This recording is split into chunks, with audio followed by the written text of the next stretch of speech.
Well, Mickey and Miss Minnie are on the road again. So this time we took a little trip to Texarkana, Texas. So I'm going to show you a couple of things on the way. First, of course, we have to fill up with fuel. I use the lowest grade fuel when traveling. I think I get better mileage on 91 octane versus 87, but not enough to justify the cost.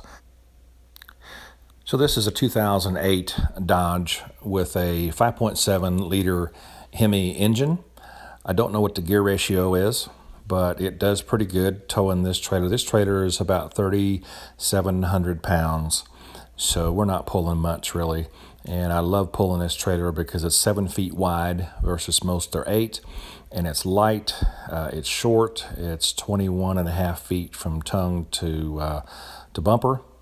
So we're rolling down the road, a fairly flat road out across from Kentucky over into Arkansas and on down into Texarkana, Texas. And this is kind of how the truck runs and pulls. We're running below 2,000 RPMs most of the time until it hits a little hill or maybe a big hill, and it'll of course downshift. But I'm running not in tow mode. I'm just running in regular 5-speed mode. As you can see, it downshifted there, but it's not revving high RPMs at all. So yeah, it'll pull all day long like this. Pretty happy with it. So just thought I would give you a bird's eye view of how it runs down the road, pulling this little micro mini made by Winnebago. So this truck and trailer combination gets me about 10.8 miles to the gallon.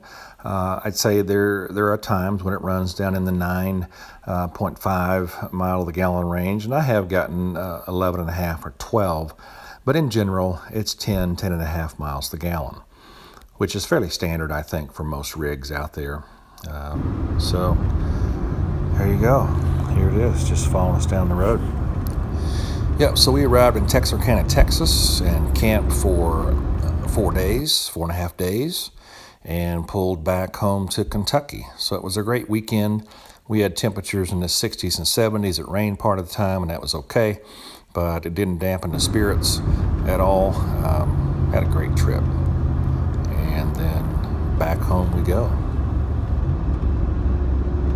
So I want to show you a slight modification I've done to the vent of my septic system at my home.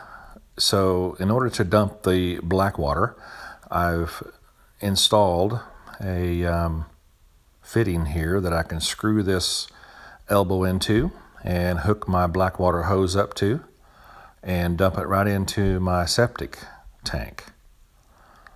So this works out pretty well for me. I don't have to stop and dump my black water tank on short trips like we just did.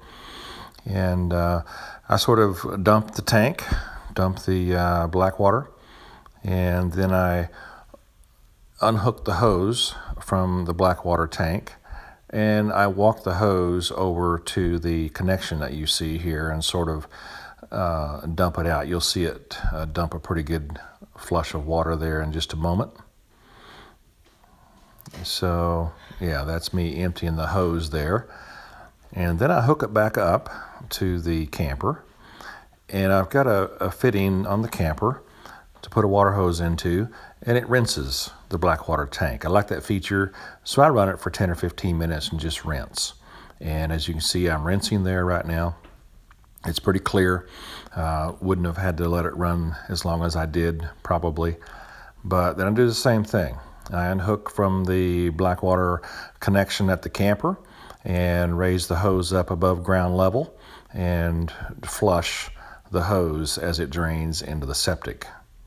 You may do it differently, and there could be other ways to do it, but that's how I do it, and it seems to have worked out pretty well for me here. So this is really the first time I've used this this modified connection here at my septic system, and I think I'm going to like it really well. It's going to work out just fine. So I hope you enjoyed this video. Don't forget to like, comment, subscribe. You've been watching the Junkyard Tailgate channel. Good day.